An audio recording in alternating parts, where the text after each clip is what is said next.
Yeah, hi folks. Yes, I'm very pleased that Scott Morrison, or should I say, that fella from down under, signed the new nuclear submarine deal with America and the UK. Because the $90 billion French deal, organised by that left-wing imposter Malcolm Turnbull, was a complete dud. His diesel subs at 4 knots would take about a month to get up to the South China Sea, whereas the nuclear subs can get up there about 6 or 7 times faster at 30 knots. And besides that, they're silent and they don't need to come up for air, etc. But as per usual, Ardern freeloads. She will accept Australia's defence of the South Pacific, but won't even part with a dollar.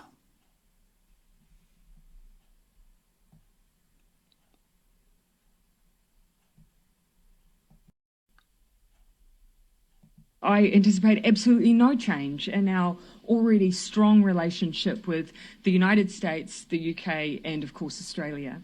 On the first question, no, we weren't approached, but nor would I expect us to be. Yeah, because they don't trust you, because you are a China-appeasing communist. Centerpiece of this arrangement is the building of nuclear-powered submarines to be based out of Australia. But that doesn't stop us paying our fair share. And Prime Minister Morrison and indeed all partners are very well versed and understand our position on nuclear-powered vessels and also nuclear weapons. That, of course, means that they well understood our likely position on the establishment of nuclear-powered submarines and their use in the region. The anchor of this arrangement are nuclear-powered submarines, and it will be very clear to all New Zealanders and to Australia why New Zealand would not wish to be a part of that project. Certainly they couldn't come into our internal waters. Our legislation means that nothing that is wholly or fully powered, no vessel that is wholly or fully, partially or fully powered by nuclear energy is able to enter into our internal waters. So, yeah, how dare we allow a clean energy come into New Zealand?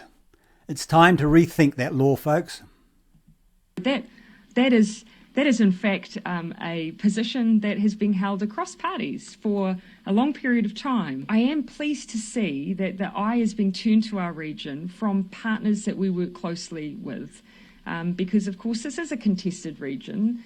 There is a role that others can play in taking an interest in our region, but the lens we'll look at this from will include stability. Ah, is that why you align yourself with Communist China and the Communist UN? Just, I mentioned the forum works together with most of the big global companies, but also with governments. And just to give you an example of how we are today solicited to really confront key issues of global society. I give you an example. I got this morning a letter from the Prime Minister of New Zealand. Yeah, so why does he receive a letter from Jacinda Ardern? Well, here's why. She's Klaus's pet student, and hat tip to Peter Rhodes for this one.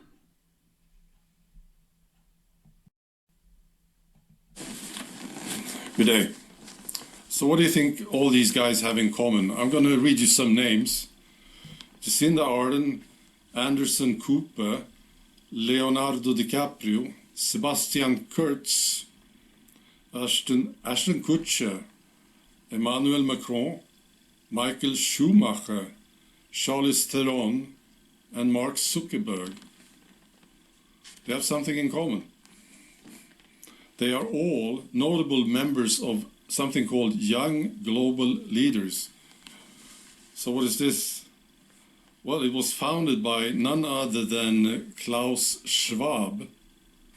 That's right. He founded it in 2004. So these guys, they invite people from all over the world for education. And here's Ardern, front and centre.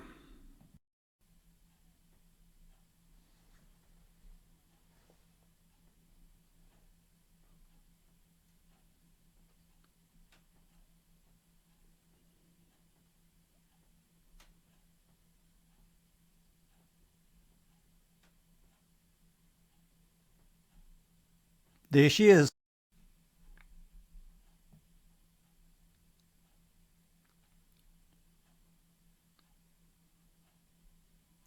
And here she is again. Anyway, back to the subs. So, James and Daisy, the French ambassador's thrown a tantrum, croissants out the window, headed off to the airport. They cancelled the gala thing in Washington. James, we've upset the French.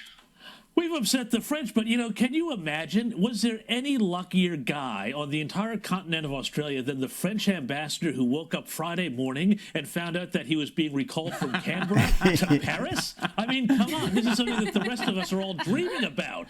But seriously, though, you know, this was the denouement, if you will, of a long misadventure, as you so eloquently put it in the best Pepe Le Pew Francais about Malcolm Turnbull and Christopher Pyne. This was a deal that was never going to work. And the French, you know, they thought, well, we'll go along with it to win the contract, and that's what they did. Other countries said, like the Germans, they said, no, there's no way we can do this thing where we kind of build it here and then finish it in Adelaide. It's not going to work. The French said, sure, whatever you like, we'll do it to sign the deal. But then, of course, obviously it was never going to work out. And so this was always going to get to this point. The fascinating thing to me is just how much deception was played on the French here, because they actually had somebody in Adelaide waiting in a quarantine hotel room, waiting to sign the paperwork for the next segment of the deal when they found out about this. So this was incredibly kept under wraps here. I can understand why the French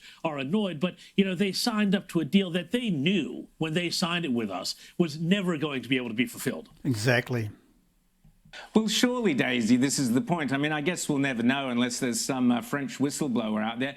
But the French must have been laughing themselves silly at this idea. We've got these perfectly good nuclear submarines. They go like they're just the job you need if you're going to be crawling around the South China Sea, trying to stay underwater for months on end. You know, you can imagine they thought, what's going to happen with the Australian ones, you know, with the diesel engines in there? Boop, boop, boop, boop, boop, boop.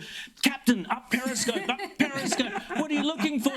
I'm looking for a gas station. There's got to be one around here somewhere. I mean, can you imagine? The French must have thought we were ridiculous. I mean, the big surprise, oh, they've cancelled the deal. Yeah, right. Daisy? Oh, God, yeah. I mean, it was always a bad deal. I mean, even in 2016, common sense should have told them that it was a bad deal. Of course, that was never going to work. Of course, the technology was outmoded. And I'm very surprised, actually, that Malcolm Turnbull went along with it, since he was just the king of renewable energy. There's nothing renewable about diesel, for God's sake, and it's little. Yeah, I think there's a message in there for Ardern as well. In a submarine. And look, I agree with James. I can understand why the French are a little bit perturbed here. Obviously, they didn't know anything. My understanding is they actually found out through the media. But for goodness sake, one of the reasons it was kept under wraps is so China didn't get wind of it too early and then kind of start making mischief, and thus totally defeating the purpose of this alliance. So look, I'm really pleased that Scott Morrison has had the guts to go ahead with this. I agree with you. I think this is the best thing Scott Morrison's done, and I think Absolutely.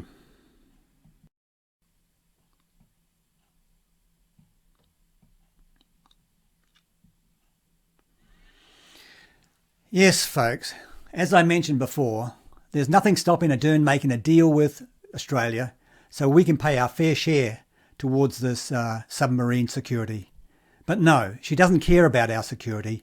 She'd rather waste billions on climate change and HePuapua nonsense.